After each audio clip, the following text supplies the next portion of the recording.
ओम शांति। हम सभी साधना कर रहे हैं बाबा के दिल की आशा पूरी करने के लिए। बाबा चाहते हैं कि हम सब बच्चे सिद्धि स्वरूप बने। तो हम लोग रोज कोई ना कोई स्मृति ले रहे हैं, क्योंकि स्मृति में समर्थी है अर्थात शक्ति है। तो जैसे हमने शांति से शुरू किया, तो शांति एक शक्ति है, प्रेम एक शक्ति है। आज हम लोग खुशी के ऊपर दिन भर अटेंशन रखा, तो खुशी भी कहते हैं ना, खुशी जैसी कोई खुराक नहीं, उसमें भी शक्ति है। तो जैसे वो सब शक्तियाँ ही फिर सिद्धि बन जाती हैं।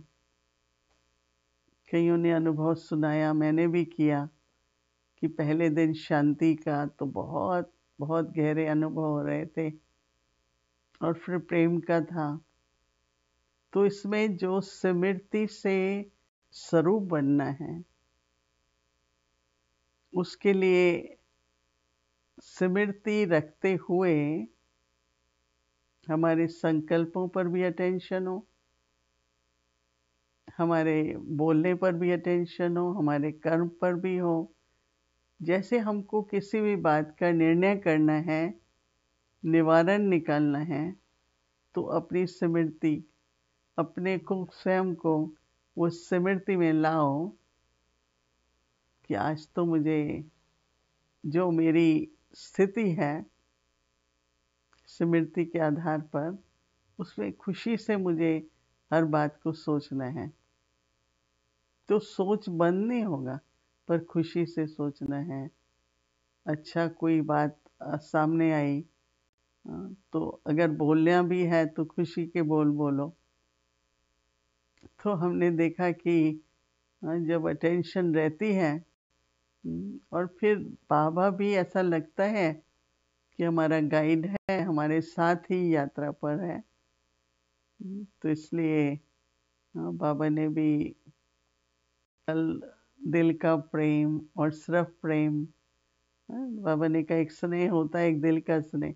तो जैसे बाबा ने भी स्नेह पर बोला, आज की मुरली में बाबा ने कई बार कहा बच्चे, कितने प्रकार की खुशी बाबा ने बताई। तो हम लोगों को मुरली से जो भी हमको पॉइंट्स मिले वो लिख लेनी चाहिए। कि बाबा कहते हैं सत्युग में क्या है, एक राज्य है, एक राजधानी है, सब एक मत है, एक धर्म है, और सभी सुखी है ना। तो आज इस बात पर भी हम चर्चा कर रहे थे कि खुशी और सुख में क्या फर्क है। तो मैंने कहा बाबा तो कहता है कि खुशी होती है, नशा चढ़ता है, लेकिन सुख की भी जीवन होती है, वो हम फिर अलग से लेंगे कि सुख का किस किस प्रकार की संकल्पों से, भावनाओं से संबंध है। तो क्या है कि देखो, उठते ही पहले बाबा से गुड मॉर्निंग भी करते हैं, बाबा के साथ बैठ के फिर अपने में वो स्मृति लाते हैं। और दिन में कर्म करते हुए, बोलते हुए एक स्मृति स्वरूप से ही मुझे बोलना है। तो उससे क्या होगा, स्वरूप बनता जाएगा। और स्वरूप जो होता है ना, वो दिखाई पड़ता है, राइट। जैसे खुशी का स्वरूप होगा तो सामने वाले को पता लगता है ना।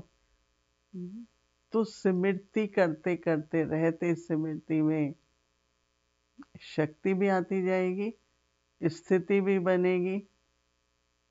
फिर अगर हम व्यवहार में और कर्म योगी होकर के उसका अभ्यास करते हैं, स्मृति में रहते हैं, तो सिद्धि स्वरूप बनते हैं। तो इसलिए बहुत सिंपल लगता है, लेकिन यही हमारे गुण, संस्कार, स्थिति और क्योंकि शक्ति मिल रही है ना दिन भर अगर हम वो कर रहे हैं तो, और बहुत साधारण लगता है कि बस यही करना है, पर जब प्रैक्टिकली दिन भर करते हैं तो काफ़ी अटेंशन चाहिए होती है। कई बार भूल भी जाते हैं, फिर याद दिलाते हैं। तो ज़रूर है ऐसे करते करते हर गुण अपने हर स्वरूप की हमारी सिद्धि कहें, स्वरूप हम बनते जाएंगे तो बहुत अच्छा चार्ट है, अनुभव रहेगा। और दिन भर हम ये कहते हैं कम से कम 8 बार कल हमारा स्मृति स्वरूप में अपनापन। बाबा ने कहा ना, जो कल्प पहले वाले पुराने बच्चे होंगे उनमें अपनापन होगा, और हम सभी पूर्वज और पूज्य आत्माएं हैं। तो पूर्वज आत्माओं को जो भी देखता है उसमें जैसे अपनापन लगेगा, और उसके बाद फिर हम उनको बाबा से कनेक्ट करते हैं। कई बार दादी जान की एयरपोर्ट पर बैठी होती थी तो बहुत बच्चे सभी लोग उनकी तरफ आकर्षित होते थे, तो कहती थी मैं पूर्वज आत्मा हूँ ना, तो उनको अब उस संबंध की भासना आएगी।